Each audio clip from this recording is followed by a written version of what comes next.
This is the story of the operation which began the assault on the continent of Europe. The 9th Troop Carrier Command will transport and resupply parachute and glider elements of the 82nd and 101st Airborne Division and will be prepared to transport elements of the British 1st Airborne Division as directed. The U.S. 101st Airborne Division will begin landing approximately 30 minutes prior to civil twilight on the morning of D-Day to assist the 4th Division in the initial assault and capture the town of Carentan. The U.S. 82nd Airborne Division will land to the immediate west of the 101st for the purpose of preventing the movement of enemy reserves to the east and north. Simple, isn't it? This mission, which reads so easily, calls for an attack from England on the continent of Europe.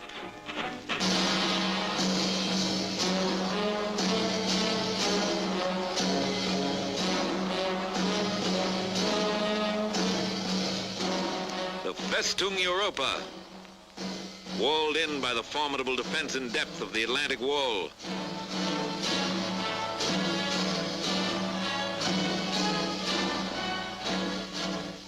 Mined, trapped, bristling with gun emplacements and fortifications.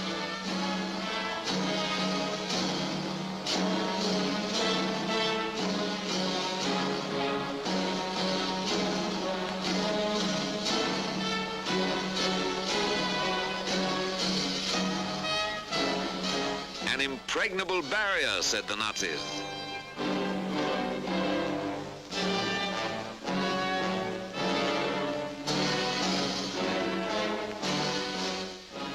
The combined chiefs of staff decided that frontal assault alone would not crack Fortress Europe. The Atlantic Wall must be vaulted and the cracking process begun from the rear. The initial effort by land, sea, and air would be made in this area, spearheaded by troop carrier and airborne forces.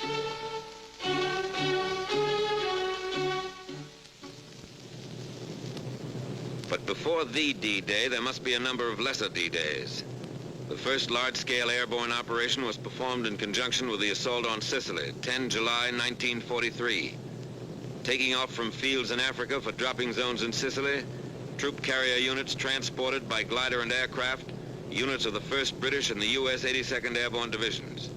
Almost a year before this operation, a troop carrier group transported a parachute infantry battalion from England to start the invasion of North Africa. But the invasion of Sicily was the first real test for troop carrier units, which had trained in maneuvers in Texas, the Carolinas, and England.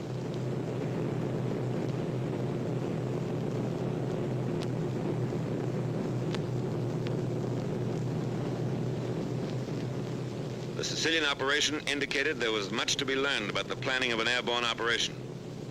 Troop carrier aircraft were shot down by friendly forces, and parachute drops were widely scattered.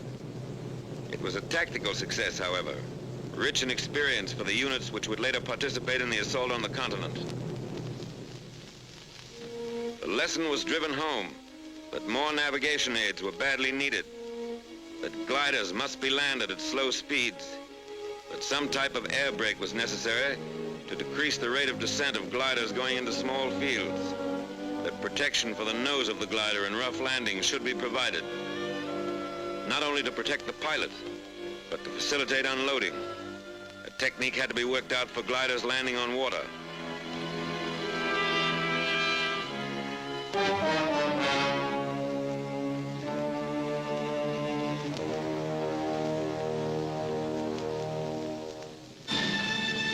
To the lessons of Sicily was added the experience of the highly successful operation in the Markham Valley of New Guinea, in which troop carrier and airborne forces showed the practicability of a well-planned daylight operation.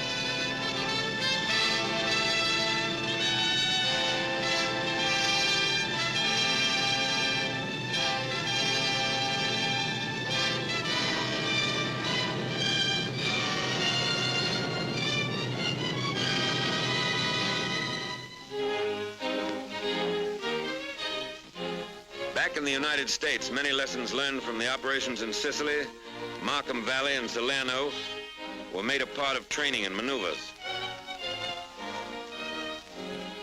The Griswold nose was developed to protect the glider in rough landings. A parachute arrestor was adopted to permit landing the glider in restricted areas.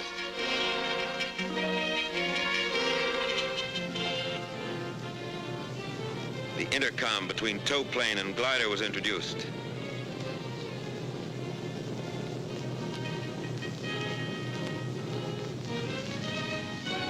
Blitz landings were out. Glider pilots were taught a slow, constant rate of descent, with a slow landing to a precise spot on the ground.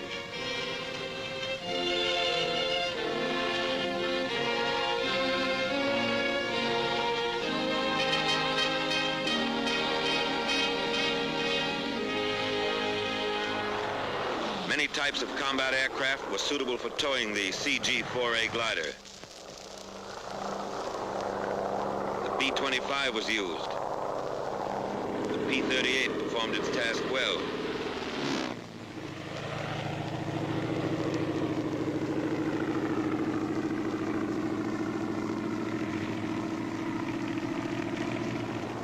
And even the PBY became a tow plane.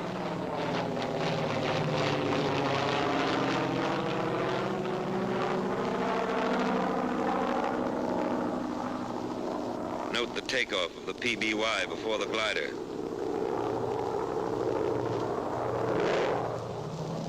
Here's a B-17 in dual tow.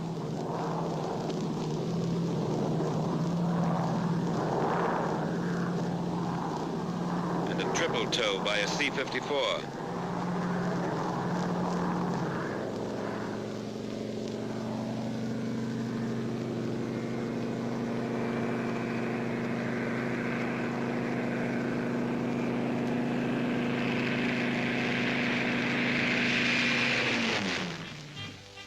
Airborne aviation engineers trained in anticipation of their probable use for building landing strips and rebuilding bombed aerodromes in France.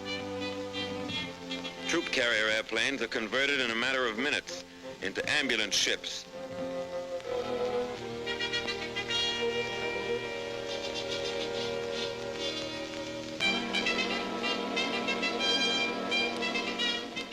And from lessons learned overseas, grew the doctrine expressed in War Department Circular 113, employment of airborne and troop carrier forces.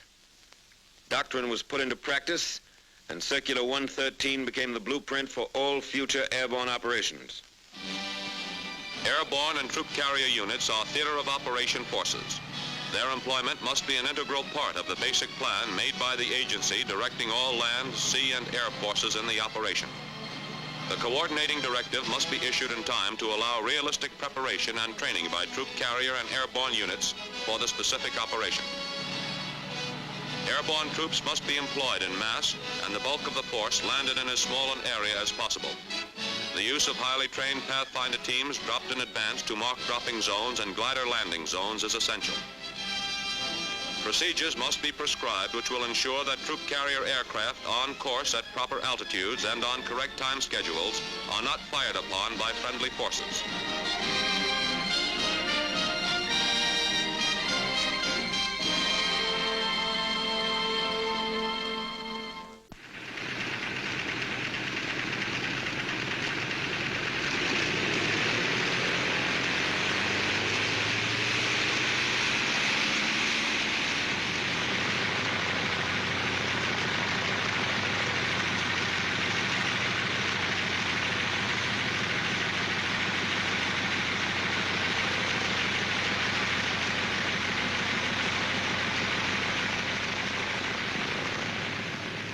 Power pilots and the staffs of operational training groups, which were committed to the United Kingdom, were trained in flying procedures of the United Kingdom before they left the States.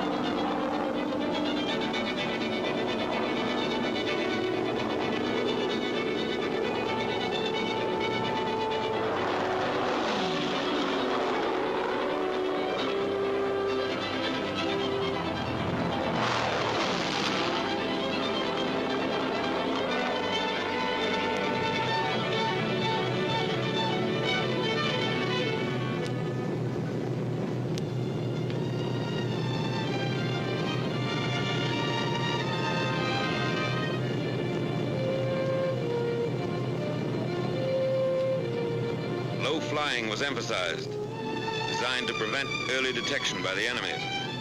Air crews had to fly through a corridor of flak, pinpointed by searchlights. Every aspect of operations in the United Kingdom, flying control, air-sea rescue, supply, British navigation, weather, all phases of theater training were covered before the units departed overseas.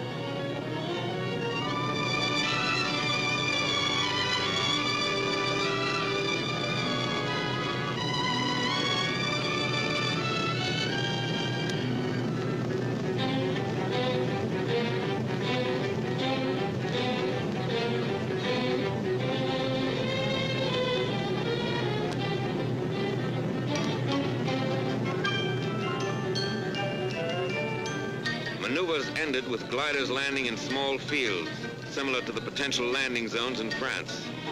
Live loads are in the gliders.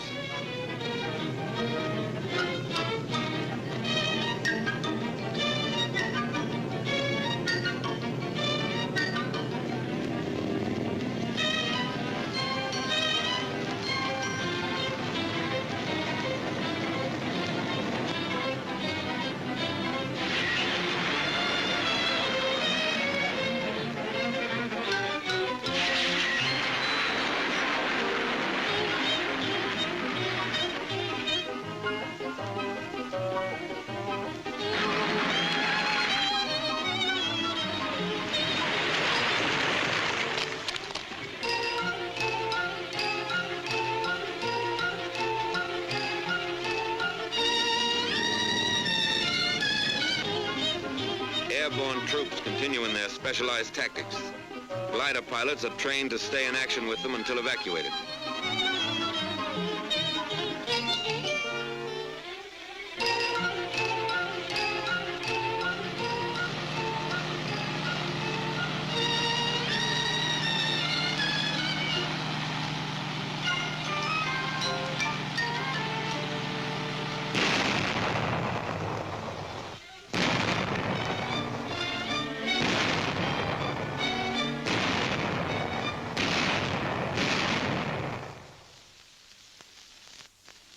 Meanwhile, in England, Supreme Headquarters was formed.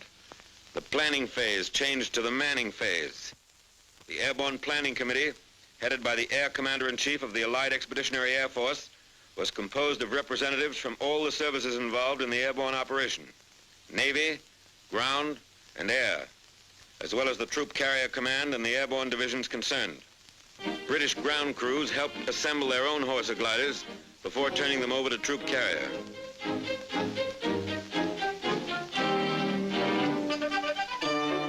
This British Horsa now belongs to the 9th Troop Carrier Command.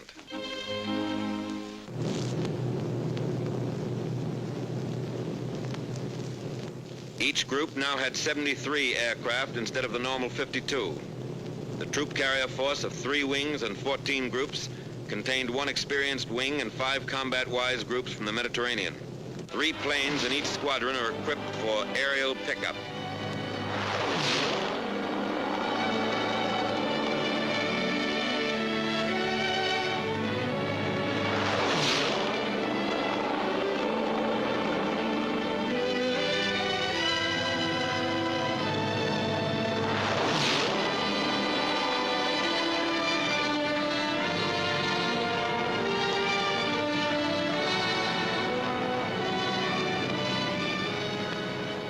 Thorough coordination between ground and air is necessary for accuracy in delivery of resupply containers.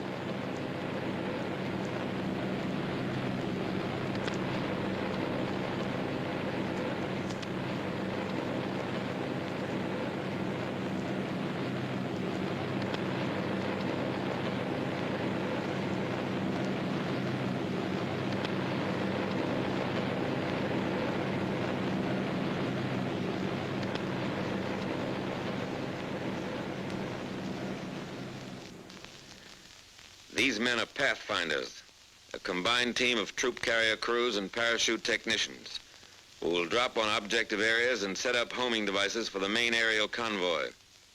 Teams consist of 9 to 14 technical men and 5 security personnel. The Pathfinder School, starting without precedent and table of organization, and with little equipment turned out 50 trained troop carrier crews and 260 British and American airborne officers and men by D-Day. Pathfinder airplanes were equipped with every navigational aid used by troop carrier, and the flight crews and airborne teams received 30 to 60 hours training in their use, both in the air and on the ground. Each Pathfinder team is equipped with 8 specially designed holophane lights from which DZ light tees are made. By D-Day, crews who had lived, trained, and were briefed together could navigate under instrument conditions to within 600 to 800 yards of a pinpointed position in unfamiliar territory.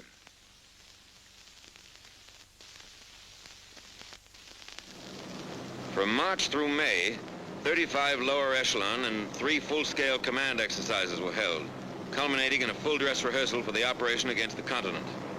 The times, loads, distances, and navigational aids were exactly as would be used in the assault.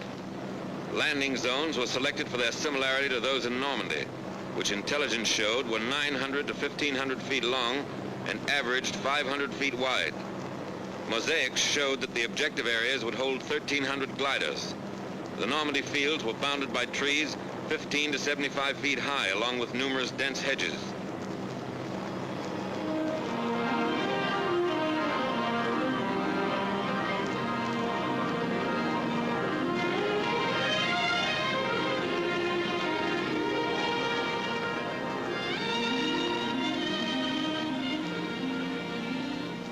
Glider pilots were allowed to choose their own fields, and release was made at heights from 800 to 1,000 feet.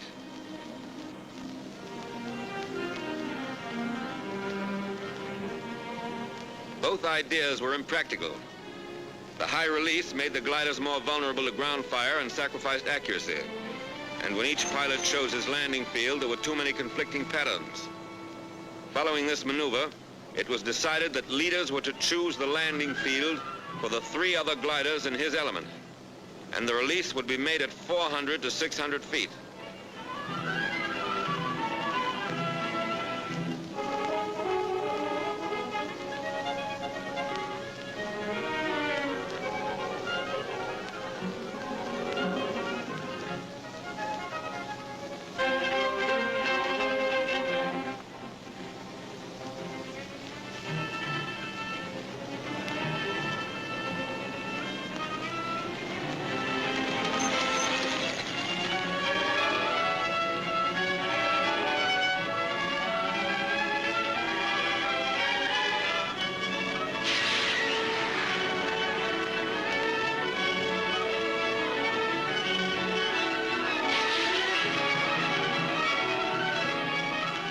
If fields small enough for practical operational training are used, there are certain to be crack-ups. A compromise must be made between realistic training and the number of gliders which may be expended on the maneuver.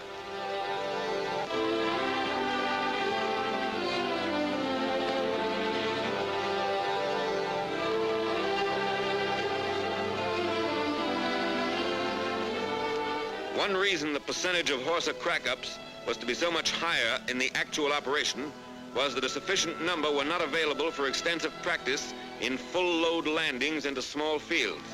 Because of their rugged fuselage construction, most of the CG-4A gliders which sustain damage upon landing deliver their loads of personnel and equipment in fighting condition.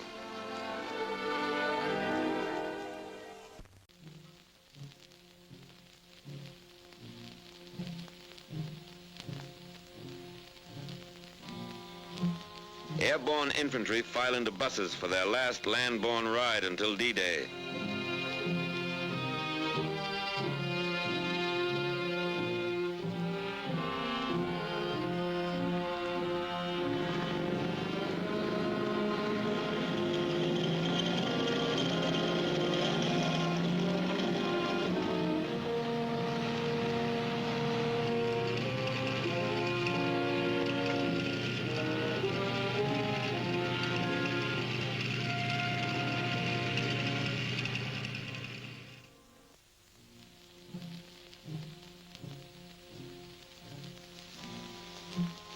These hangars are their barracks until they climb aboard the airplanes and gliders.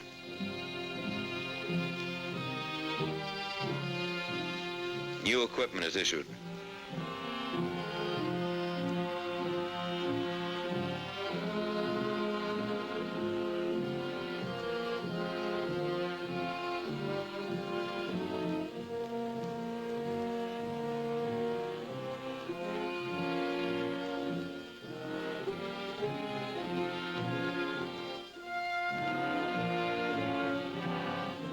Overnight, the ships blossomed out in their new war paint. On D-2, invasion markings were applied. Another lesson from Sicily.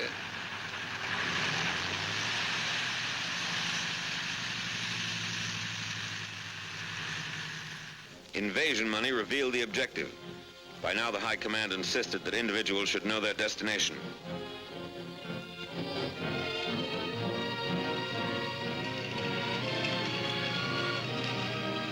Hours before takeoff time, parapacks were assembled and delivered to the C-47s.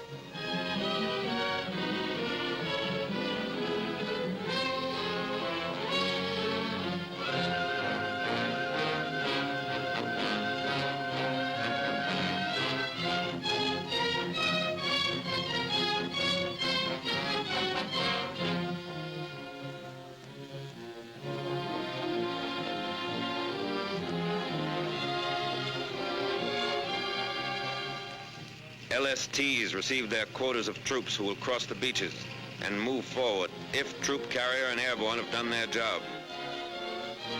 One glider regiment of the 101st was to go in by boat, as were some attached and supporting units of both divisions.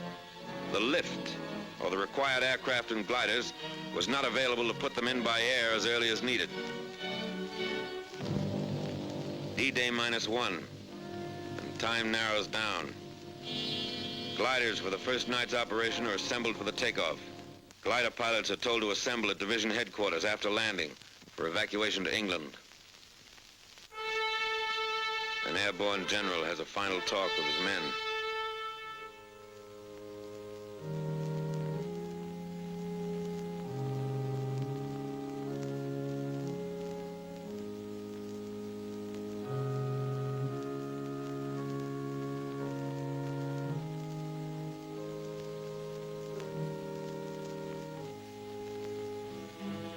Troop carrier and airborne have their final inspection.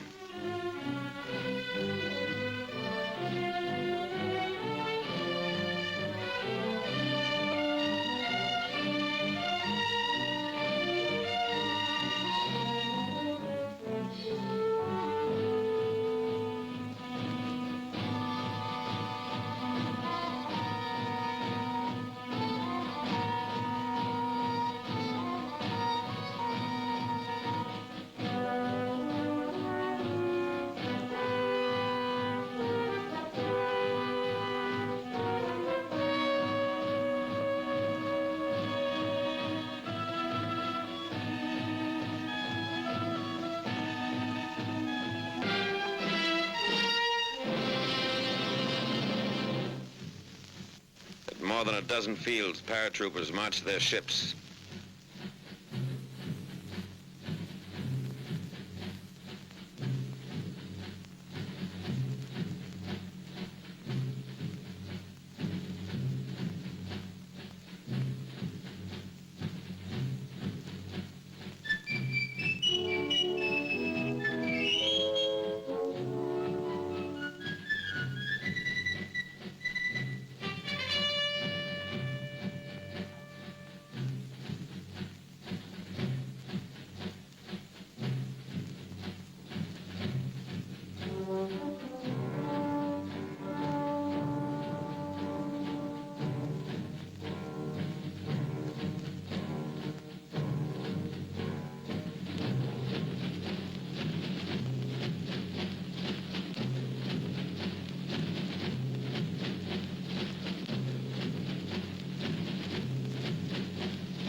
Each pilot has been furnished a list of his passengers.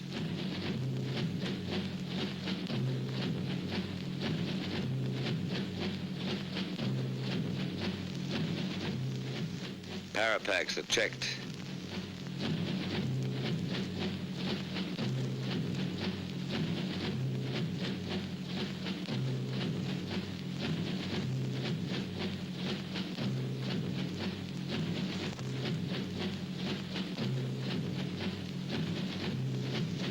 This outfit has enough Apache blood in its collective veins to justify their haircut.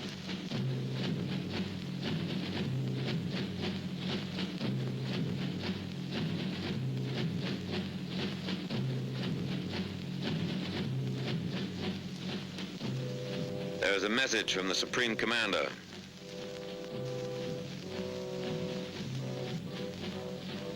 You are about to embark on a great crusade. The eyes of the world are upon you, and the hopes and prayers of all liberty-loving people go with you.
Pilot and crew chief make a final check of the parapacks. And here's another final check, this time by the jump master just before the men go aboard.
This trooper will drop his British leg pack loaded with demolition supplies just before he lands.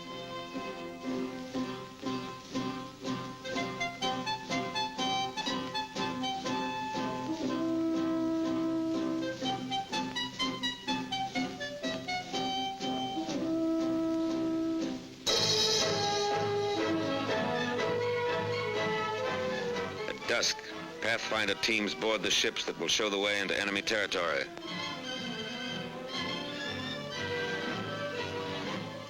.925 troop-laden aircraft will home tonight on navigation aids set up by these Pathfinders.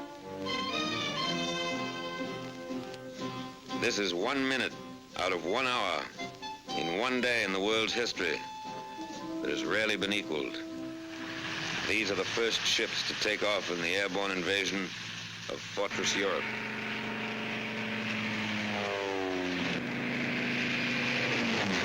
First Pathfinder ship is airborne at 2154.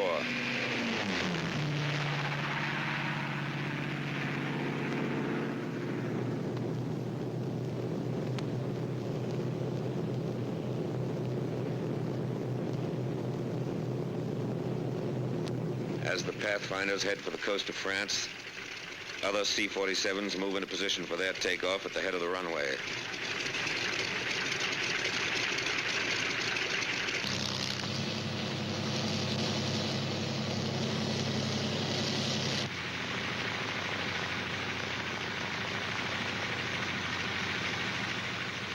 "30 minutes after the Pathfinders take off, the first serials of C-47s follow on the invasion path.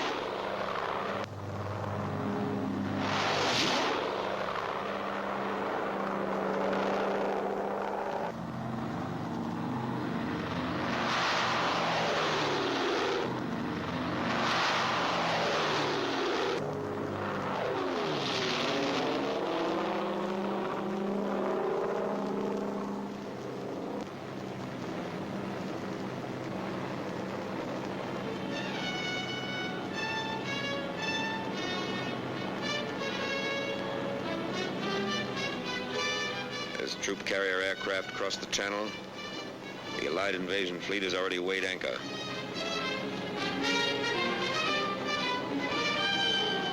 Sealing had been forecast as 3,000 en route, clearing at DZ, but actually is variable, 500 to 1,000. Visibility is poor. Stand up. Hook up.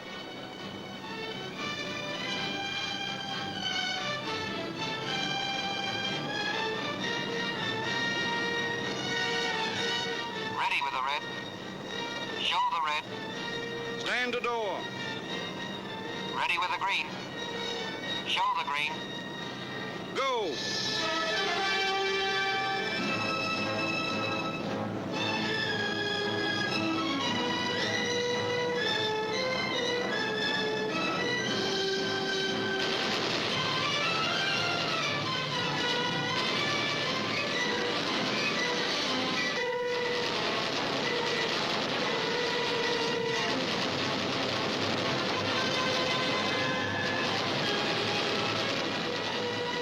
The unit landed squarely on the German 91st Infantry Division and other enemy troops. These enemy units were on maneuvers and were already occupying their assigned defensive positions. Surprise was gained only by the leading parachute unit, and subsequent serials found themselves under practically continuous ground and anti-aircraft fire while crossing the peninsula and upon landing. 821 airplane loads, 13,000 paratroops were delivered into DZs in less than 2 hours.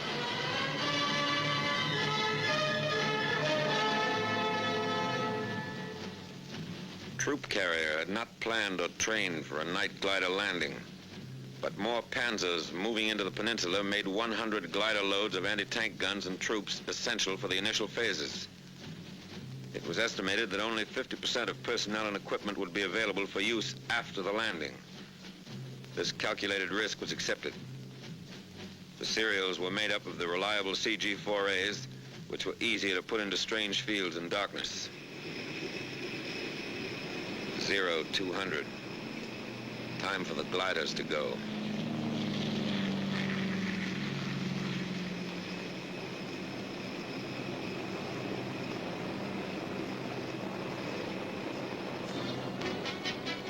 All right, glider, approaching LZ. Roger. Okay, cut loose. Roger. So long.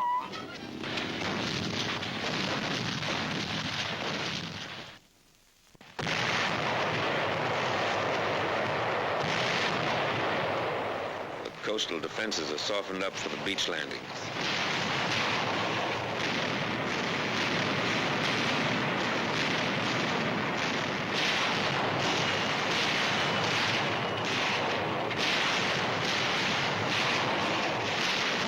Daybreak. The naval bombardment continues.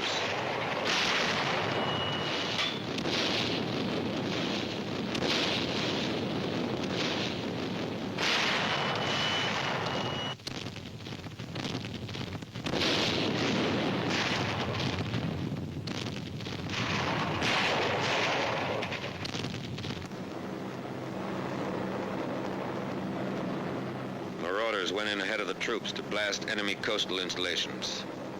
Priority number 1, air supremacy, had been obtained a long time before D-Day.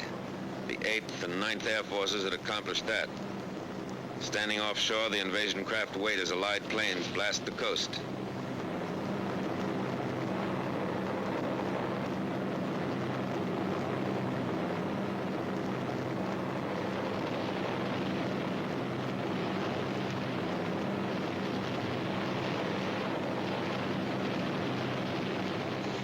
Allied surface ships come in.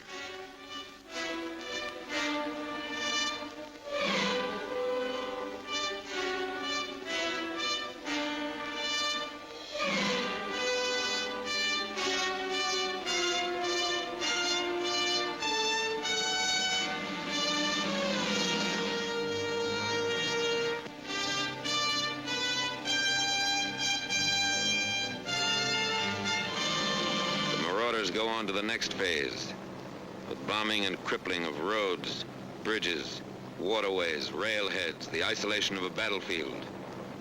And the battlefield is isolated. No German reserves come through to the coast in any strength. The beachhead holds and grows as the Air Force piles up a record number of sorties.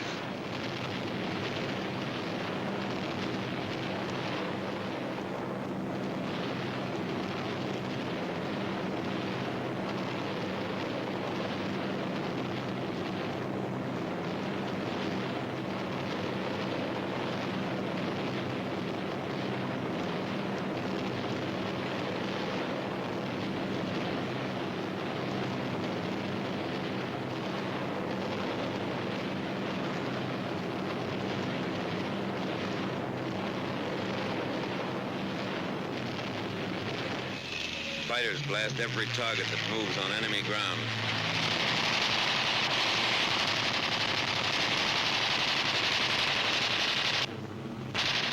Any target of opportunity is legitimate prey. Record sorties are flown by the fighters on D-Day.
Back in England, the next glider serials are being marshaled for the takeoff.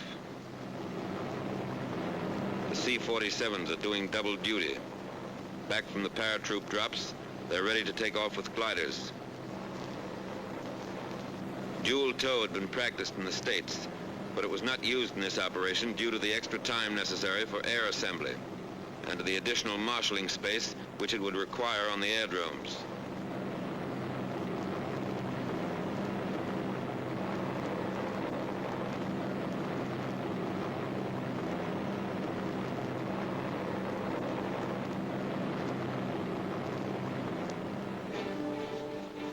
Hard-pressed paratroopers who went into action in darkness earlier today are depending on reinforcements and heavier equipment, which will be delivered by these glider serials.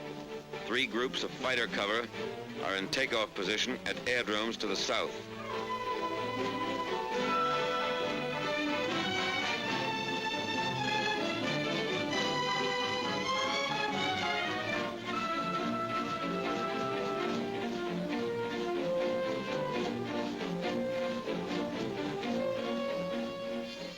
The coordinated British effort was made simultaneously by the British 6th Airborne Division, transported by RAF 38 Group on objectives around Caen. Particularly interesting was the delivery of 8.5-ton tanks of a Recce regiment in 30 huge Hamilcar gliders. 29 of the 30 tanks were in action within 10 minutes after they were landed.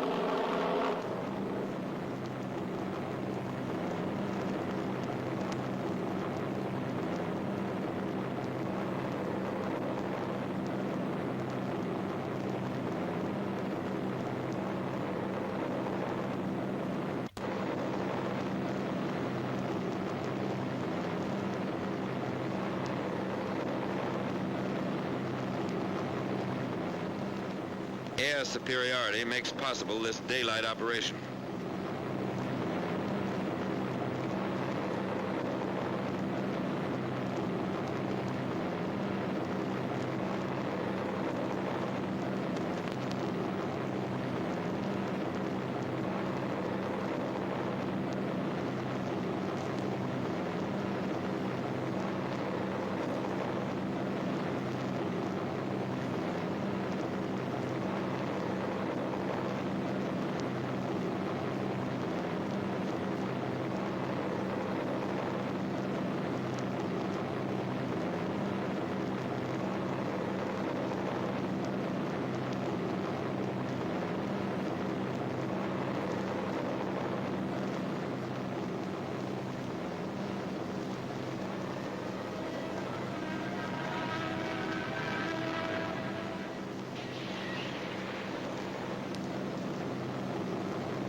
ACAC ended a mission for this friendly airplane.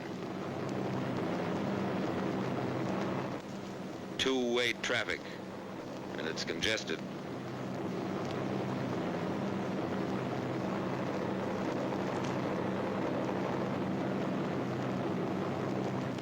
These are areas flooded by the Germans.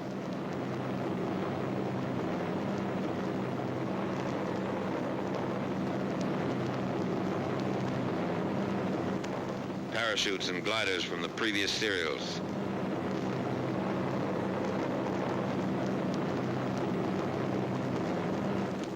The gliders cut loose from their tow planes.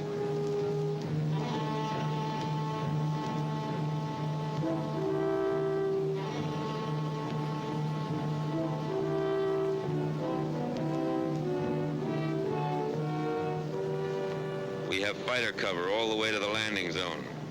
Not even a lone German fighter was able to sneak through.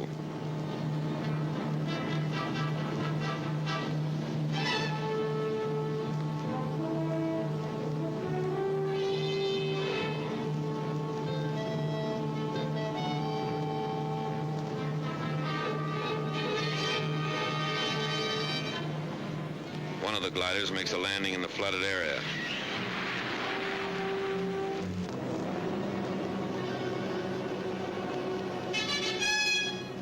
Here are the staked fields intelligence warned us about. The traps consisted of poles 12 to 15 feet long.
The 82nd and 101st Airborne Divisions were in action 33 and 24 days, respectively. The 82nd, having captured Sault-Mère-Église and secured the bridgehead across the Mer de Ré River, destroyed other river crossings, protected the flank of the 7th Army Corps, and drove west to the Douve River.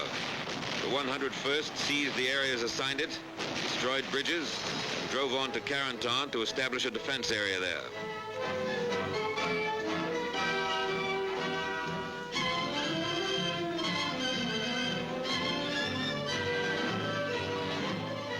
Troop carrier, the commanding general of the 82nd Airborne Division sent this commendation. Under most difficult conditions, including landing under fire in enemy-occupied terrain, glider pilots did a splendid job. On the ground, they rendered most willing and effective service, providing local protection for the division command post during the most critical period when the division was under heavy attack from three sides. Please express to all elements of your command who brought the division in by glider or parachute, or who performed resupply missions for us, our admiration for their coolness under fire, their determination to overcome all obstacles, and for their magnificent spirit of cooperation.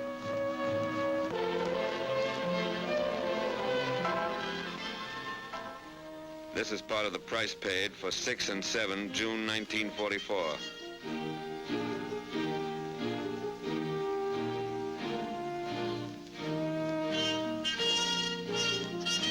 1,662 troop carrier airplanes were dispatched in the first 24 hours of the assault.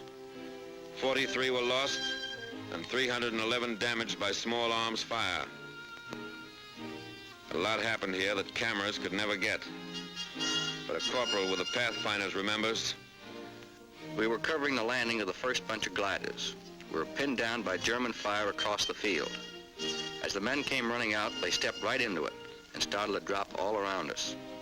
The German cannon blew one glider right apart. A veteran glider pilot. A night glider operation means more landing casualties and extreme difficulty in unloading. It is certainly not desirable if a dawn or dusk landing is at all practicable. A power pilot. I flew in a parachute serial the first night and the navigation aids really worked. But I couldn't see the light T, which was supposed to be on my drop zone. A War Department observer who entered combat with one of the airborne divisions. Troops were dropped generally in the vicinity of the DZs, but were badly scattered. It appears that prearranged supply systems are not flexible enough for airborne combat. Supplies should be dropped as called for by local commanders rather than dropped in mass. Large-scale parachute resupply drops are wasteful and should be restricted to emergencies. More attention should be paid to switching over to ground supply as soon as possible. A troop carrier liaison officer. Our Pathfinder teams, in 2 cases I know of, suffered heavy casualties. The light Ts, which we expected so much help from, were only 10% operational due to enemy fire. 50% of the resupply drop landed in enemy hands. Communications didn't exist to advise latest serials of changes in the enemy situation.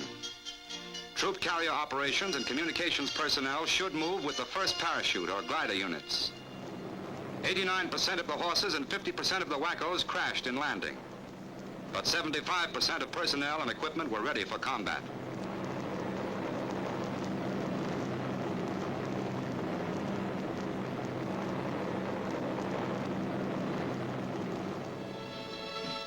Back from Normandy, these men would have faced further tests. How much they had learned will be history. History made by an airborne army.